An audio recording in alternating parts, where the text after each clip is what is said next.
Our next story is about sports, but it's not about competition or victory. It's about destroying a stadium. We're talking about Kamalapur Stadium in Dhaka. It was built in 1988. It hosted the South Asian Federation, games in 1989, and many other international events. But for the last 3 decades, it has been neglected. The government of Bangladesh has now decided our next story is about sports, but it's not about competition or victory. It's about destroying a stadium. We're talking about Kamalapur Stadium in Dhaka. It was built in 1988. It hosted the South Asian Federation Games in 1989 and many other international events. But for the last 3 decades, no, Kamalapur Stadium is not being demolished.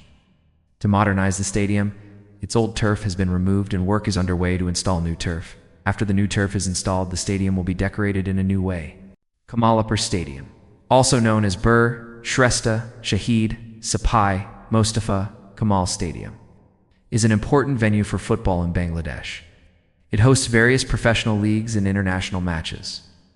As the old turf of the stadium became unusable, the Bangladesh Football Federation decided to install new turf with the funding of the FIFA Forward Fund. Before the new turf is laid, the field's drainage system is being improved and a sprinkler system is being installed. Next, the new turf will be laid, which is likely to arrive in February. This modernization will make the stadium more modern and playable. Let me tell you a little more about this stadium. It was built at a cost of around $250 million. That's 250 million with a B, 250 billion taka. It was inaugurated on March 29, 1988 by then President Hussein Mohammad Ershad. The idea was to promote sports in Bangladesh. Well, that plan seems to have failed. The Bangladesh Cricket Board took over the stadium in 2000. They made some changes to the ground dimensions. They added floodlights. But since then, no major work has been done. There were plans to renovate it, to bring it up to international standards, but those plans never took off. Instead, the BCB leased out the stadium to a private firm, a company owned by a former army officer. The lease was for 9 years. It was signed in 2013. The deal allowed the company to use the land for commercial purposes. They could build anything they wanted, shopping malls, multiplexes, anything to make money. And that's exactly what they've done. In fact, the work is already underway. Parts of the stadium have already been demolished. Here's what the Minister for Youth and Sports said about this. I'm quoting, "It's a sorry state of affairs that such an important institution has been turned into a commercial center. The government will take over the possession of the stadium very soon, and a decision will be taken after assessing its structural stability."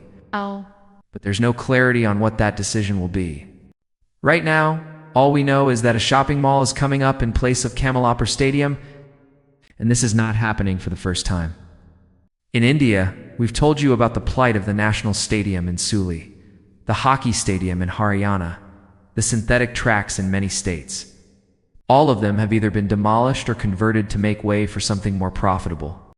And it's not just India. This is happening all over the world. In Pakistan, the Punjab Stadium in Lahore is in a state of disrepair. The government tried to lease it out. No takers. So they've decided to demolish it. In Sri Lanka, the government is trying to sell the legendary Premadasa Stadium in Colombo. So why are governments behaving like this? Because they see sports infrastructure as a liability, something that drains their coffers.